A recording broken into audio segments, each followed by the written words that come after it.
All right, so we've got Tanner with me, and we had a blast together. So I got to meet Tanner this week. I was in San Diego, and he was able to give me my first like baby surf lesson. This guy blew my mind watching him out on the waves, and apparently the waves that we were in were like extremely tiny for him, but for me it was intense.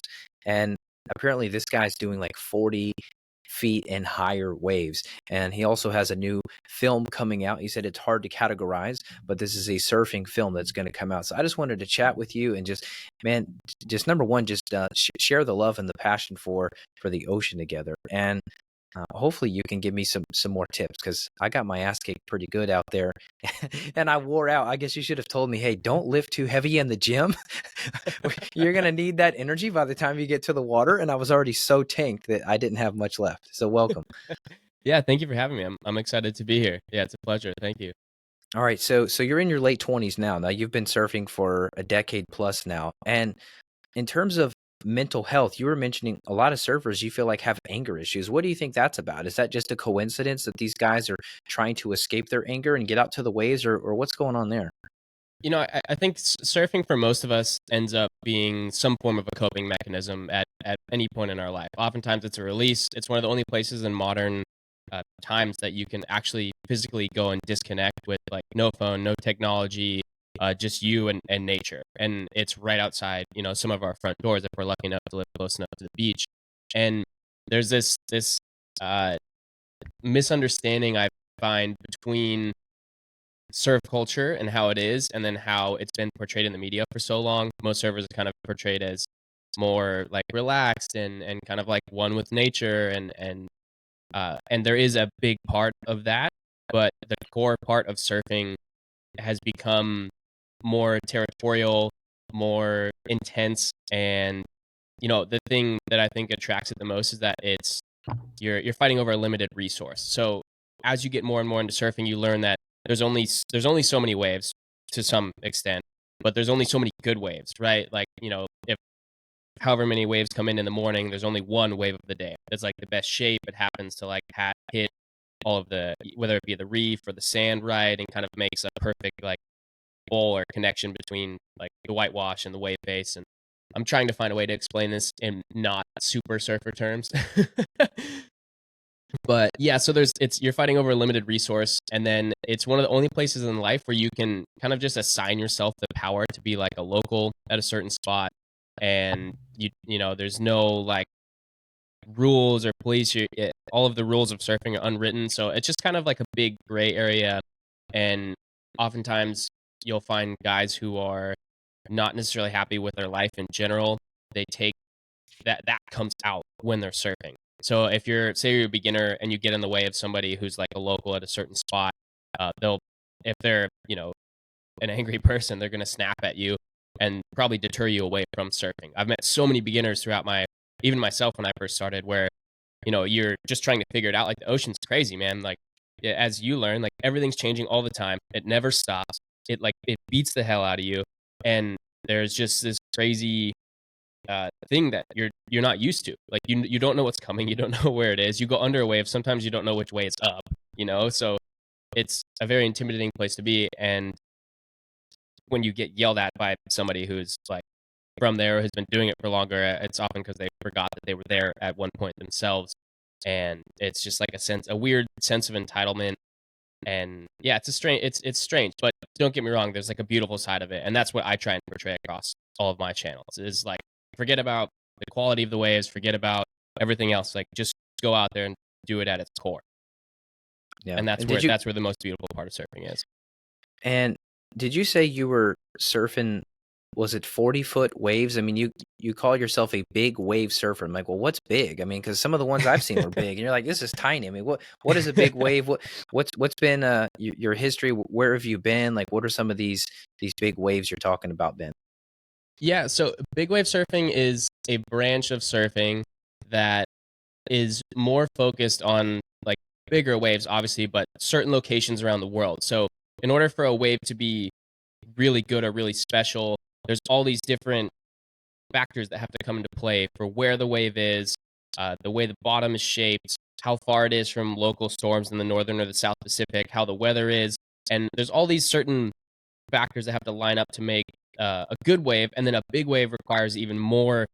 That's a big wave has more special requirements for that, because you oftentimes need like a really deep canyon off of the coast that essentially takes the waves and funnels all of the energy up to a certain point, and then that has to meet a certain type of reef that is like shallow in some spots and then drops off in another, so that the wave has a place to break and then feather off at the end. So there's all this different factors that come into play, and it only happens like a handful of times a year. So I got into it when I was in college. I was in school for engineering, and I was actually like running from internal problems, and that's what led me to big waves, because it was the only place that I could find that would actually allow me to disconnect enough to not just be in a constant state of stress, and which is weird, I know. But No, it makes sense. yeah. No, to the average person listening, you're like, what the heck? That just sounds like a recipe for disaster. But no, I agree. When I was out there, I mean, you truly forget about everything. And for this podcast, primarily we're talking natural medicine, nutrition, like lab testing, all kind of geeky stuff. So someone that subscribed for a while may be like, well, what the heck does surfing have to do with anything? But for me, it was a euphoric experience. Yeah. That's totally drug free. Like, I was so in the element of the planet. I feel like a lot of us, because of technology, which is great, it's enabling us to talk right now, but we're so disconnected from our bodies, we're disconnected from our minds, we're disconnected from our true selves. Like, you'll get on social media, you'll have these feelings, you'll feel envy, you'll feel jealousy, you'll feel whatever. But when you're out there, it's incredibly primal. So yeah, so keep going. Tell us about these, because this sounds like a really rare situation that even on the planet, for all the topography and all these certain things to even align to get to a place to get to a big wave. So where the heck have you been? Where do you find these big waves? Yeah, so there's I would say within big wave surfing, there's what we have, what we call as the big three. It's like the pinnacle of performance and size and just perfection as far as waves go. So when you're imagining a perfect wave, you probably have seen people draw them in school books, where it's just like kind of real crispy and everything is lined up exactly how it should be. And even to the untrained eye, it's like a beautiful sight. Now, the big waves that we're talking about here are similar to that, except they're like 40, 50 feet in size, maybe sometimes even bigger. And I would say the most notable big wave that people have become familiar with is Nazaré in Portugal, which is HBO has like an award-winning series on Nazaré itself called 100-Foot Wave. It's like the pursuit of riding a 100-foot wave. For a lot of big wave surfers is kind of the goal, and it's definitely the goal at Nazaré, because right now, as far as we know, that's home to the biggest waves in the world, right? It's like it easily produces waves up to 100 feet during the winter on a given swell. That's insane. What was the wave height when we were out there? Like, that morning, I thought they were pretty good looking, but then by the afternoon when we went, they were much smaller. What was that, just for comparison? I would say it was like maybe 2. Yeah. 2 feet. Like, yeah. Maybe like 1 or 2 feet. It was pretty mellow, but the ocean's an incredibly powerful place, and you crushed it, by the way. You definitely weren't on the right board to learn. You normally, when you start surfing, you end up just staying on the inside where the whitewash is, like the waves have already broken, and that's where I thought we were gonna keep you, and then you just kept paddling and you made it all the way out the back, which is a crazy feat by itself. So I know it might seem like you might have felt defeated at the end, but you accomplished so much more than most people do in their first go around. So I applaud you for that. That was really cool to watch, and to get 2 waves in that sense is great, and even just ride one in general in that situation. But yeah, it was small, but it was a perfect day to learn. Yeah. Man, I appreciate that. It's crazy to imagine that 2 feet was that powerful enough to knock you back like that. And you're out there. I mean, you showed me a few photos of some that they were completely over your head. I mean, in that situation, are you ever thinking, okay, this is it? Like, I could die here? Or are you just so in the moment with the wave, you're just one with the water, and you don't ever even comprehend or contemplate your life? Yeah, it's a weird that's a weird spiritual experience when you're in waves that are 20 foot plus. If you're in that like 20, anything bigger than 20 feet, it's a different experience, because and you accept the fact that when you go out, something could happen and you might not come up. And that's just kind of the nature and what you're playing. But my theory is there's a lot of things I attribute smiling to a lot of my ability to be able to get through situations like that. But I always just say you have 100% chance of coming up until you don't. So because you've never not come up yet at this point.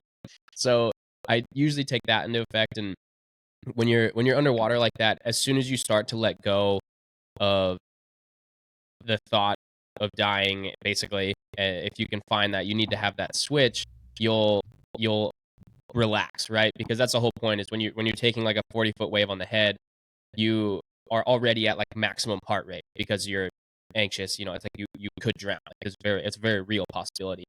And when you're getting thrashed, it feels like all of your limbs are getting ripped off and you're getting somersaulted. It's like somebody put you inside a washing machine that was turned on, that was like in a car crash. So everything's just going every direction. You don't know which way is up. You've got a 10-foot long surfboard that weighs 20 pounds that can hit you at any time. It's just there's so many things going on, but it's more of a mind game at that point. Like 80% of big wave surfing for me is just how you handle yourself underwater, because you could be the most like cardiovascularly fit, you could have the longest breath hold of anyone ever by twofold, and the second that you lose it, there's nothing that you can do and you're gone. So it's just a practice of like being uncomfortable, and especially like running out of air.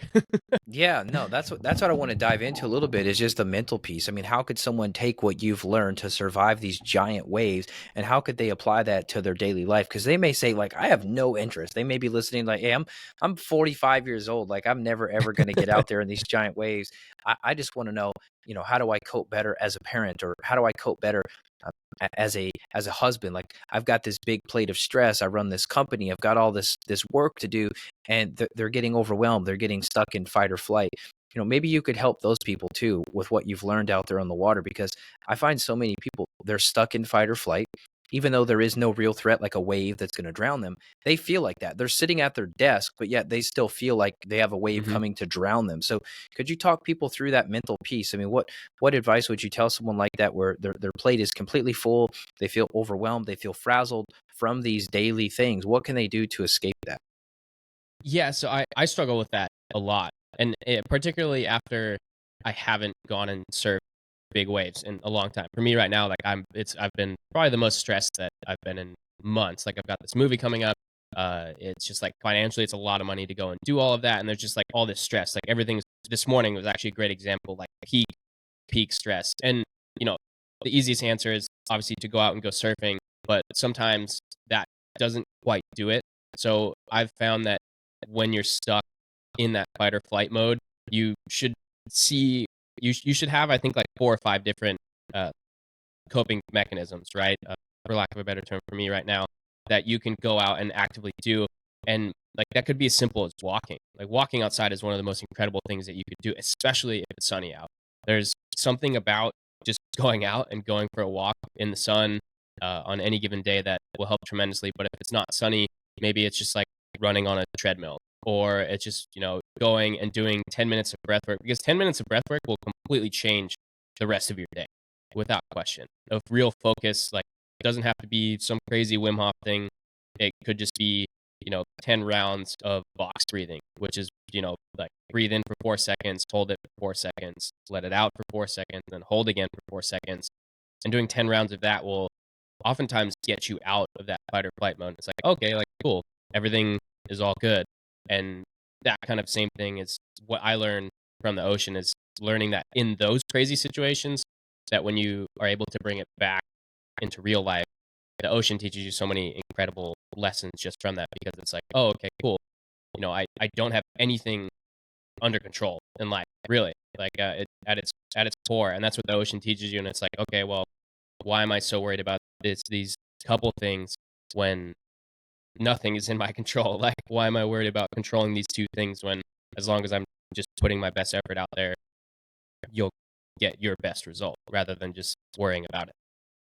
What's interesting too is when I was out there with you guys, there was hardly any social isolation. Like, we were around each other and in each other's faces, like every day, all day. And that was to me so therapeutic. I mean, we're a tribal species, and so many people, they don't have a tribe. They've completely lost their tribe. I mean, we were having fun. If we're not eating plantains or like making a grass-fed protein shake, like somebody's out, like you're running and jumping in the pool, and we're standing out in the sun on the patio, we're planning to go on bikes, you're jumping on the golf cart, you're jumping to the water.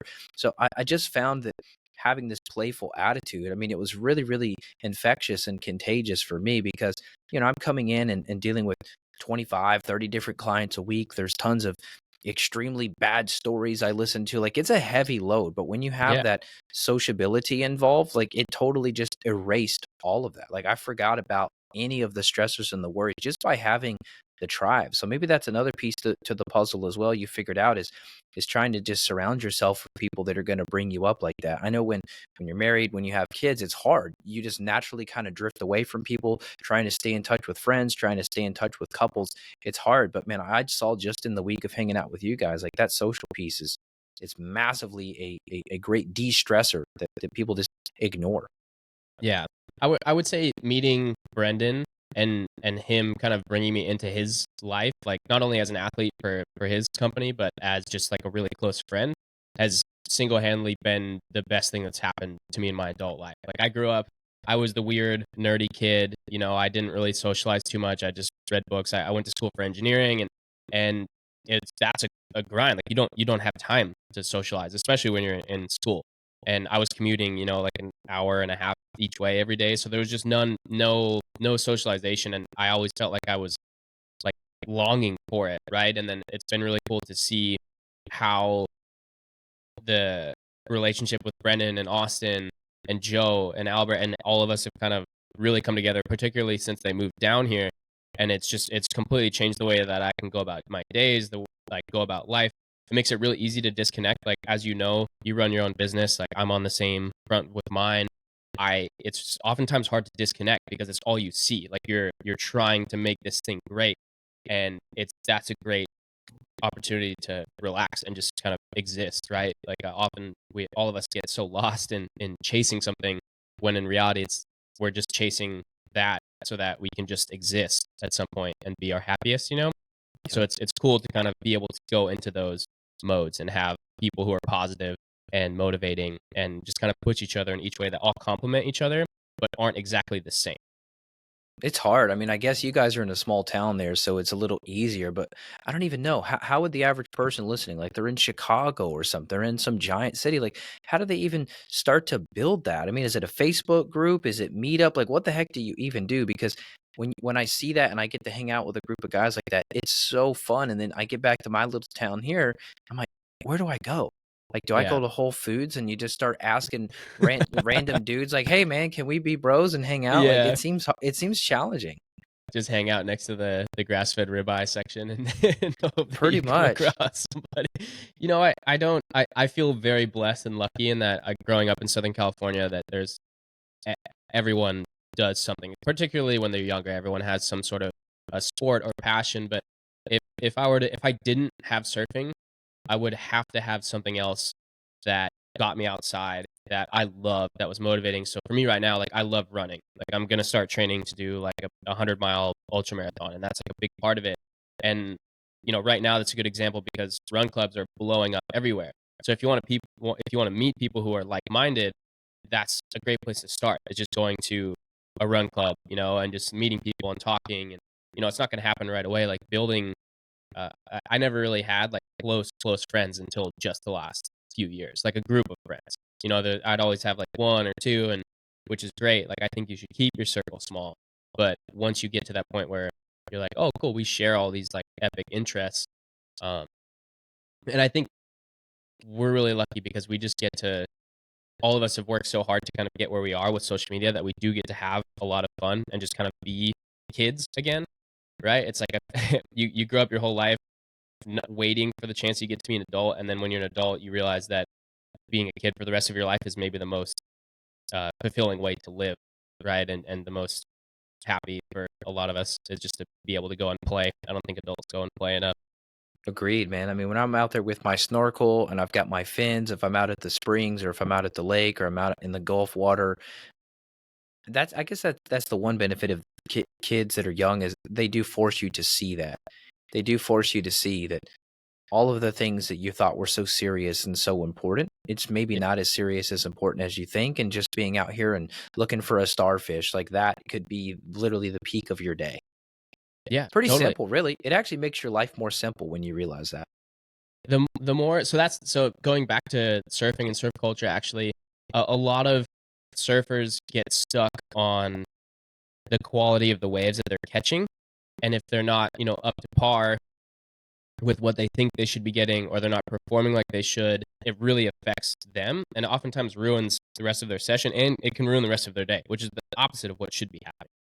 So what I learned, because I used to be like that, I grew up, and when those first few years after I got into surfing, it's like I was dealing with a lot mentally, personally, and I hadn't learned how to deal with that yet, and it often came out in my surfing, and I would get mad because it's like, oh, I missed this wave and didn't do that.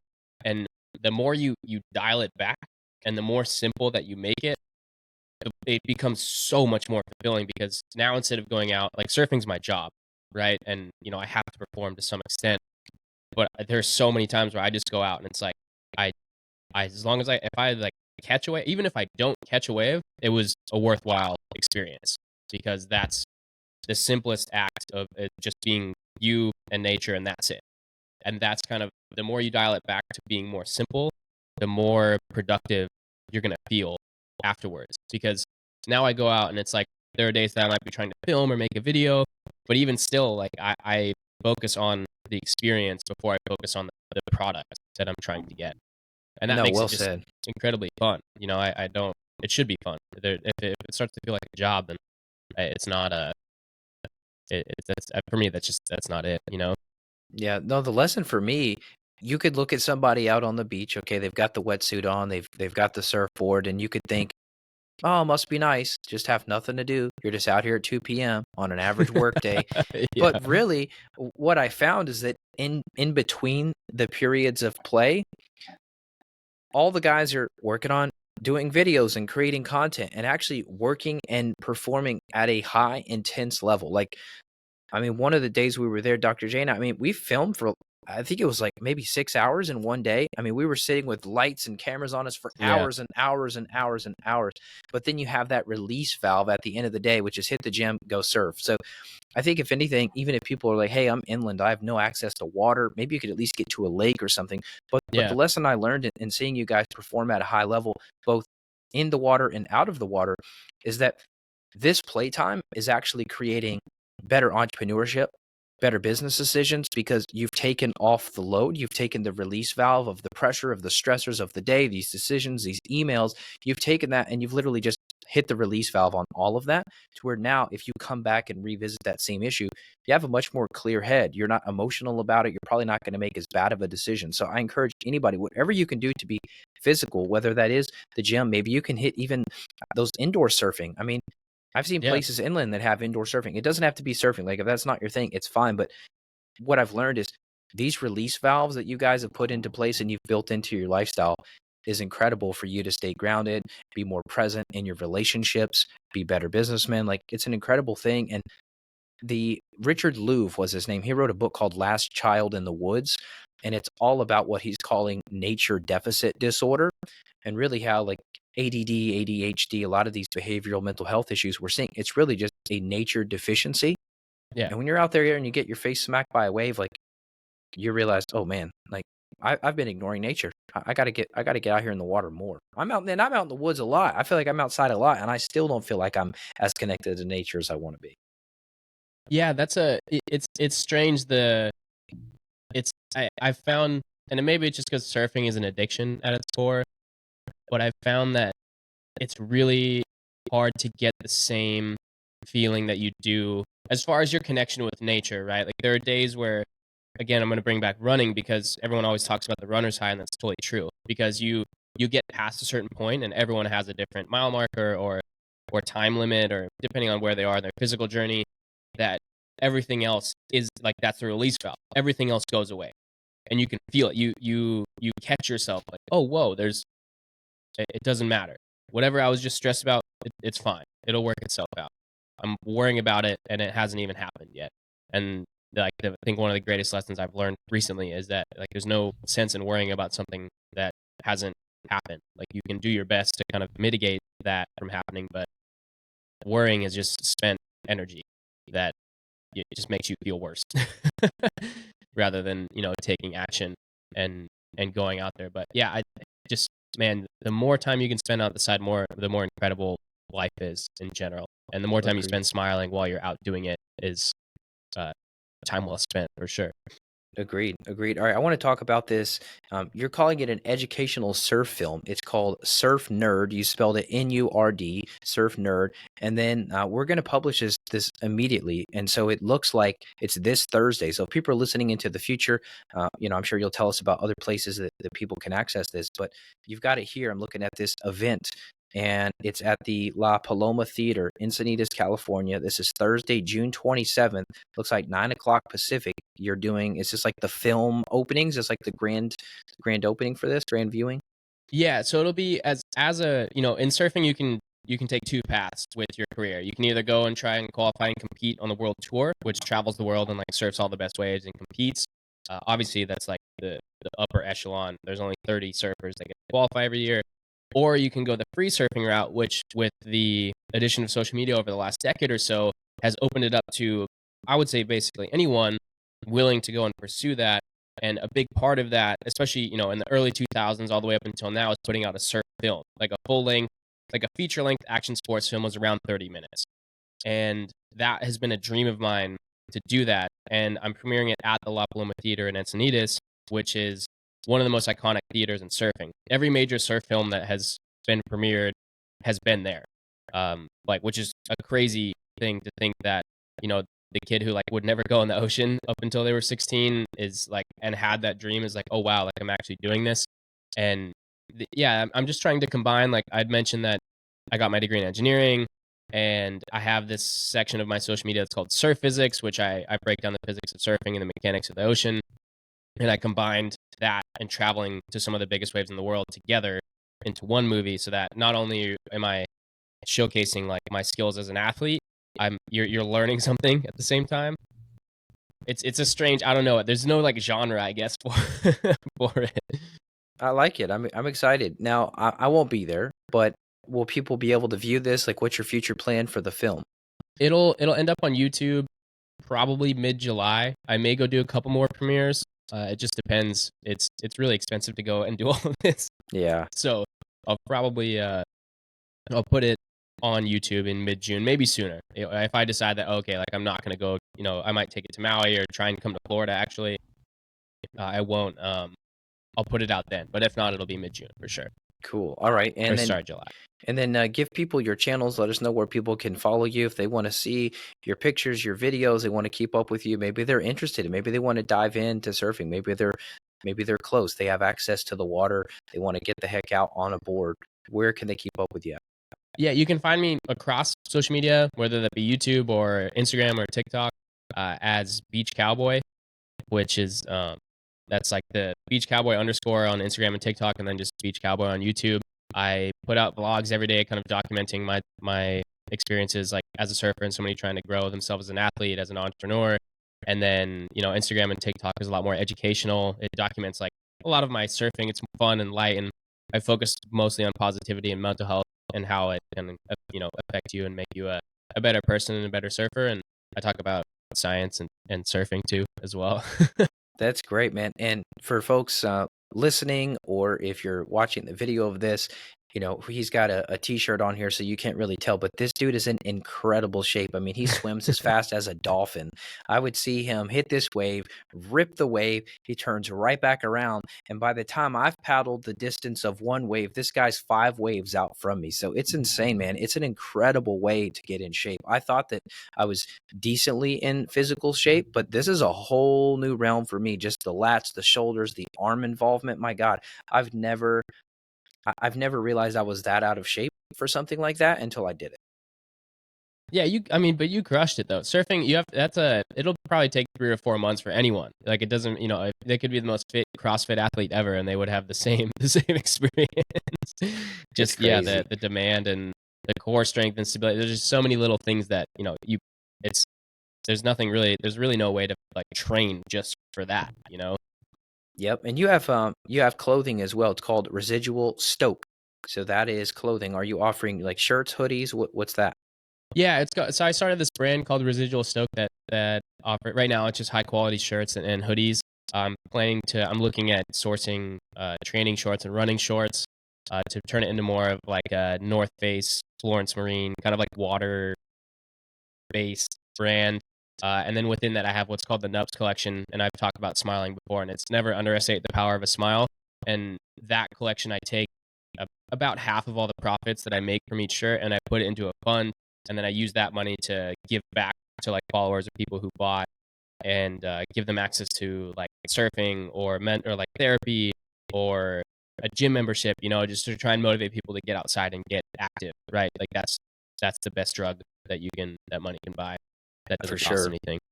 That's great, man. Well, yeah, I mean, depression is still, if not number one, it's like maybe number two. I haven't checked in a couple of years, but it was like the number one leading cause of disability in the US. Oh So, I mean, wow. this is a huge thing. And I'm telling you, it's going to be really hard after you've been on a board to feel depressed. Unless maybe you're like self conscious about the wave or your performance. Maybe you're depressed from that, but like just the actual physical, the air, you get a free sinus rinse, you're getting the ocean water up to clear your sinuses out. I mean, it was just that alone. Like, I mean, I was euphoric. So I really appreciate Yeah. our time together and Yeah. man, Thank look you. forward to hanging out again sometime. For sure. Yeah, me too. I think it'll be really fun like as the years go on and we all kind of reconnect and collaborate again. I think that will be a pretty epic experience. And I've got Heck a lot yeah. to learn from somebody like you for sure. So I Hey, definitely will be uh, talking to you about doing some gut work as well. let's do it. Let's do it. All right. Well, you guys go check out Tanner's film if you're able to catch this podcast before the launch. If you're out in Encinitas or if you're close and you feel like you want to make it over, I'm sure you'll be there too. You could shake hands with people and hang out. But I would love people to check out the film and then go follow Tanner, get some inspiration. There's nothing that a smile can't help. So I appreciate that. That's That's a the great real thing. truth right there. Yep. All right, man. You take care. Yeah, thank you. See ya.